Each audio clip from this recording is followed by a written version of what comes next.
አሰላሙ አለይኩም ወራህመቱላሂ ወበረካቱ። ውድና የተከበራችሁ የእምነኝ ከወሎ ቻናል ቤተሰቦች እንዴት ናችሁ? እኔ ያለሁኝ አልሐምዱሊላህ ረብል ዓለሚን። ለቻናሉ አዲስ የሆናችሁ ሰብስክራይብ፣ ላይክ፣ ኮሜንት በመስጠት ቤተሰብ ይሁኑ ይቀላቀሉ። ለምትሰጡኝ አስተያየት ጀዛከላሁ ኸይር ብያለሁ። ክፍል 4 የሰሃቦች ታሪክ። አብዱራህማን ኢብን አፋን ረዲየላሁ ዐንሁ የመጀመሪያዎቹ 8 ሰሃቦች ውስጥ አንዱ ነበር። 10ሩ የጀነት የተመሰከረላቸው ሰሃቦች ውስጥ አንዱ ነው። በጅልና ዘመን ስሙ አቡ አሚራ ይባል ነበር። ነብዩ ሰለላሁ ዐለይሂ ወሰለም እስልምና ሲቀበሉ አብዱራህማን ብለው ስም ሰጡት።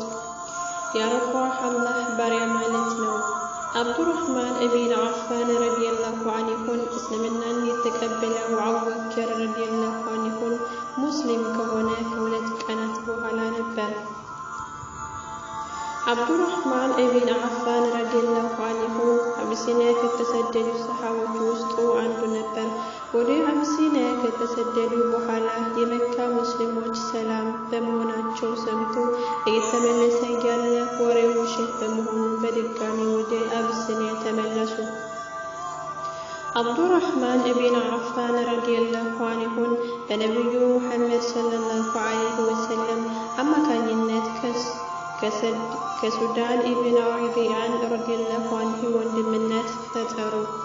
ይህ ወንድማዊ ጥምረታቸው ማህበራዊ ግንኙነት ጠንካራ ለማድረግ ነበር።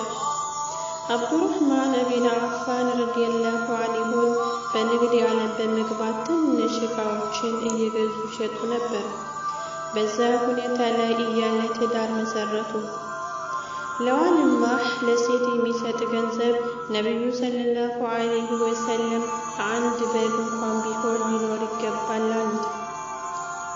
ነብዩ ሰለላሁ ዐለይሂ ወሰለም በስደት ሀብትህን ያበረክትልህ ያደርግልህ ብለው መረቁት። አብዱራህማን ኢብን አፋን ረዲየላሁ ዐንሁ በብድርና በአይሁዳን ዘመቻ ላይ ተሳትፈው በአይሁዳን ዘመቻ ላይ ከ20 በላይ ቦታ ቆስተዋል። አብዱራህማን ኢብን አፋን ረዲየላሁ ዐንሁ ሀብታምና ቸር የሆነ ሰው ነበር።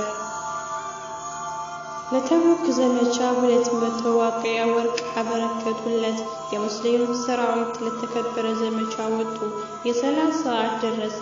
ነብዩ ሰለላሁ ዐለይሂ ወሰለም በቦታው ስላልነበሩ ሙስሊሞች አብዱራህማን ኢብን አፋን ረዲየላሁ ዐንሁ እንዲያሰግድ መረጡት። አብዱራህማን ኢብን አፋን ረዲየላሁ ዐንሁ የመጀመሪያው ሩኩ እንዲጨርስ ነብዩ ሙሐመድ ሰለላሁ ዐለይሂ ወሰለም መጡና ከአብዱራህማን ኢብን አፋን ረዲየላሁ ዐንሁ ኋላ ሆነው አብሮት ሰገዱ። ምንኛ አስደሳች ነው! ምንኛ ክብር ነው! የአላህን በላጩን ፍጥረት እንደሚሰግድ የሚያስደስት ነገር ምን አለ? ነብዩ ሙሐመድ ሰለላሁ ዐለይሂ ወሰለም ወደ አኺራ ከሄዱ በኋላ የነብዩ ሙሐመድ ሰለላሁ ዐለይሂ ወሰለም ሚስቶች በመንከባከብ በመደገፍ ከጎናቸው ቆሙ። በንግድ ያገኘውን 40,000 ዲናር ለቤቱ ለዘሃሮችና ለነብዩ ሙሐመድ ሰለላሁ ዐለይሂ ወሰለም ሚስቶችና ለድሆች ተከፋፈሉ።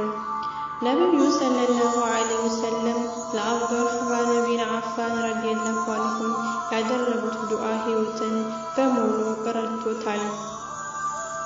ሀብት የበረካ ሆኖ ከሰሃቦች ውስጥ ሀብታም ሰሃባ ነበር።